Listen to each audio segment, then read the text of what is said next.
साहब इलेक्शन तो हो जाएंगे, इलेक्शन होंगे भी 8 तारीख को, लेकिन जो पीटीआई के लिए लेवल प्लेइंग फील्ड तो दूर की बात है, वैसे फील्ड नहीं मिल रही पीटीआई को, तो इस हवाले से आप क्या इकदाम करेंगे? सर, पीटीआई को कोई फील्ड की ज़रूरत नहीं है। बात यह है कि वोट डालना है वोटर्स ने, वोटर तैयार बैठा है, बाकी रह गया कैंडिडेट। इमरान के पास लाइनें लगी हुई हैं कैंडिडेटों की।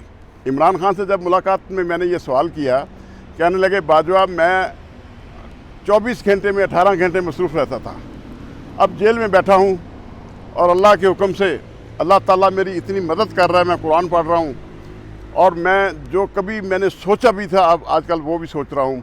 मुझे कैंडिडेटों की ज़रूरत नहीं है, मेरे पास कैंडिडेटों की लाइनें लगी हुई हैं। जब कौम मेरे साथ है तो कैंडिडेट देखना, जब इलेक्शन तारीख आएगी तो कैंडिडेट किस तरह लाइनों में खड़े होंगे टिकट लेने के लिए। और इंशाअल्लाह ये जो कल उठा लिए हैं, फवाद को उठा लिया, उसको उठा लिया, भी उठाएं। करप्ट आदमी जो भी है जिसके खिलाफ कार्रवाई करनी है, अब टका के करें। मैं कहता हूँ, मैं भी करप्शन के ख़िलाफ़ हूँ और होनी भी चाहिए, लेकिन इमरान खान, एक बात ज़रूर कहूँगा, मैंने अपनी ज़िंदगी में इतना मजबूत असाब वाला मालिक नहीं देखा। जेल के अंदर उसके साथ जो ज़्यादतियाँ होती वो तो छोड़ें, जो वकला के साथ ज़्यादतियाँ होती हैं, हमें मुलाकात की इजाज़त नहीं है। जज ओपन कोर्ट कह रहा है साइफर का मामला बड़ा सेंसिटिव है, बड़ा सीक्रेट है, सीक्रेट एक्ट के तहत हो रहा है, हम कागजात नहीं देंगे।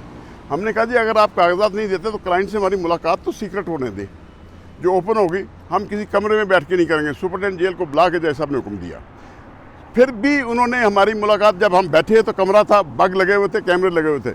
मैंने कहा वो डिप्टी सुपरटेंडेंट बैठा है, एक और आदमी बैठा है, मैंने कहा ये आप लोग क्यों बैठे हो भाई यहाँ पे? हमने मुलाकात करनी है, हमने सीक्रेट इन्फॉर्मेशन लेनी है, आप कौन होते हैं बीच में बैठने वाले?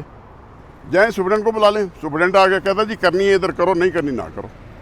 इस हद तक बदमाशी हो रही है इस मुल्क में। वकला अपने क्लाइंट से नहीं मिल सकते आज़ादी में। ये दौर आ गया है कि वकला अपने क्लाइंट से मुलाकात आज़ादी के आज़ाद माहौल में नहीं कर सकते, उससे इंस्ट्रक्शन नहीं ले सकते। वकला जो हैं, हम वकीलों को पास ये इख्तियार नहीं है कि हम अपने क्लाइंट के साथ ओपन खड़े होकर बात पूछेंगे जनाब ये मामला है क्या, अगर सीक्रेट ही है तो हमें वकला को तो बताते हैं ना। कत्ल के मुकदमात में हमें हर बात बता देता है हमारा क्लाइंट, तो दहशतगर्द हमें बता देते हैं। लेकिन इमरान खान और शाह महमूद कुरैशी को इजाज़त नहीं है कि वकला के साथ वो खुल के बात करें। आज मेरा हाई कोर्ट आने का मकसद भी सिर्फ यही है। नैब कानून में जो नज़रसानी की अपीलें चल रही हैं, उसमें अदालत ने फैसले में लिखा है कि इमरान खान जो है वो उसको ये तामील भी कराए जाए जो नोटिस हुआ है, और उन्हें वो अपने इक़दामात भी करें। क्या इमरान खान यहाँ पेश हो सकते हैं उसमें? अगर आपको एक आज आपके प्रोग्राम में एक बात बताता चलूँ, हम साइफर के केस में पेश होते हैं, हम वकला को उस कानून का या वो तमाम मामलात का नहीं पता जो इमरान और शाह महमूद कुरैशी को पता है। शाह महमूद कुरैशी एक एक घंटा कोर्ट के अंदर आर्गू करता है, क्योंकि being as a foreign minister Shah Mahmood Qureshi हर बात को जानता है, कौन सी बात सीक्रेट है, कौन सा डॉक्यूमेंट किसके पास है और कौन सा। और दूसरी बात आपको बताता चलूँ, एक गवाह का बयान है कि वो जो डॉक्यूमेंट है साइफर हमारे पास पड़ा है और बाहिफाजत है, और वो उसके पास भी नहीं, वो शहबाज शरीफ के पास है। आखिरी जो मीटिंग हुई थी सलामती कौंसिल की, उसमें शहबाज शरीफ के पास हुई थी, और हम उसके ख़िलाफ़ मुकदमा दर्ज करवाने की दरख्वास्त भी देने जा रहे हैं शहबाज शरीफ के ख़िलाफ़ कि असल साइफर तो इसके पास है, इसको मुल्ज़म बनाए और इसका ट्रायल करें, हम साबित करेंगे कि साइफर इसके पास है।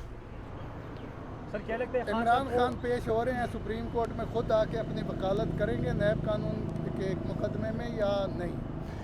हमारी ख्वाहिश ये है कि इमरान खान खुद आएँ, अपने वकला को भी गाइड करें और ख़ुद भी पेश हों, क्योंकि जितना इस वक्त उसके पास नॉलेज है और वो अंदर बैठ के स्टडी कर रहा है, हम शायद वकला भी नहीं कर पा रहे। वो बहुत दलेर, ऑनेस्ट और पढ़ा लिखा, ऑक्सफोर्ड का एक है पाकिस्तानी सियासतदान। हमारे मुल्क में आज तक इस तरह का पढ़ा लिखा दलेर बहादुर सियासतदान नहीं आया।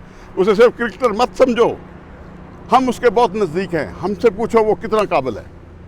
हमें उन बातों का इल्म नहीं है। बैरिस्टर सुलेमान सफदर, मैं सिकंदर जुल्करनैन साहब का जज हैं, हम उनसे मुलाकात करके हैरान हो जाते हैं ये बंदा बातें किस तरह ही कर रहा है, हमारे नॉलेज में नहीं है। इतना बड़ा उसके पास नॉलेज है, इतना दलेर आदमी है, इतना बहादुर आदमी है। कहता है मुझे वो भाग गया, वो भाग गया, वो भाग गया। जस्टिस शाहिद कामरान की अदालत में पेश कर दिया उस्मान डार को, जस्टिस मुनीब की अदालत में शेख रशीद को पेश कर दिया, जस्टिस कौन से हैं वो एक और डान की अदालत बनी हुई है वहाँ पेश कर दिया।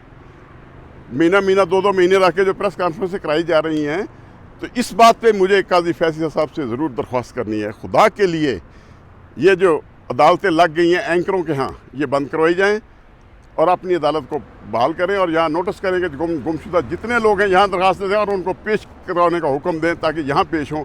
मुल्क के अंदर आर्टिकल 25 जो है, बराबर हकूक़ जो हैं वो सबको मिलने चाहिए।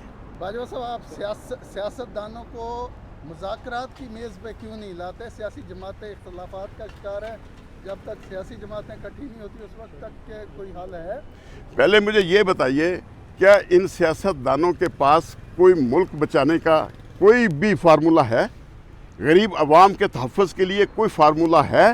पिछले 16-18 महीने में जो असम्बली ने काम किए, 88 कवानीन मंजूर किए, कोई आवाम के लिए कानून मंजूर किया उन्होंने? आवाम की भलाई के लिए मंजूर किया कोई कानून? बस इतनी बात बता दें। इसलिए हर सियासतदान करप्ट है मेरी नज़र में, क्योंकि मैं लगा रहा हूँ वाटर प्लांट।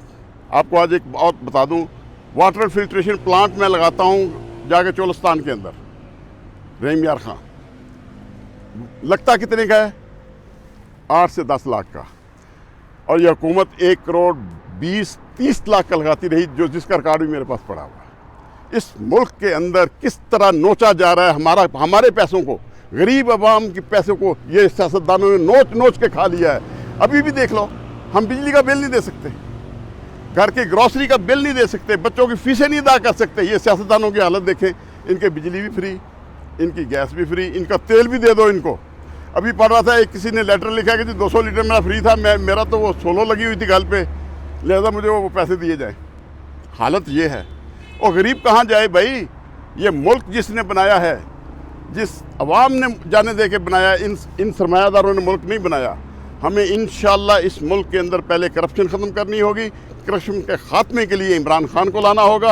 और के मतलब बहुत कुछ कह चुका हूँ, लेकिन उनके इस फैसले पे मैं उनको सलाम पेश करता हूँ। और वो हमारे देखें आईने पाकिस्तान के मुहाफ़िज़ काजी फैज़ ईसा हैं और हम उनके वकला सिपाही हैं।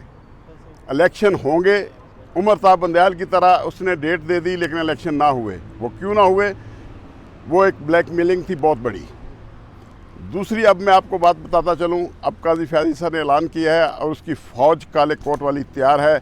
अगर कोई अदारा नहीं बात मानेगा तो वकला मनवाएंगे और मनवा के छोड़ेंगे और इलेक्शन करवा के छोड़ेंगे। और आइन की बालादस्ती और दस्तूर की हुक्मरानी के लिए हम काजी फैज़ ईसा के साथ हैं।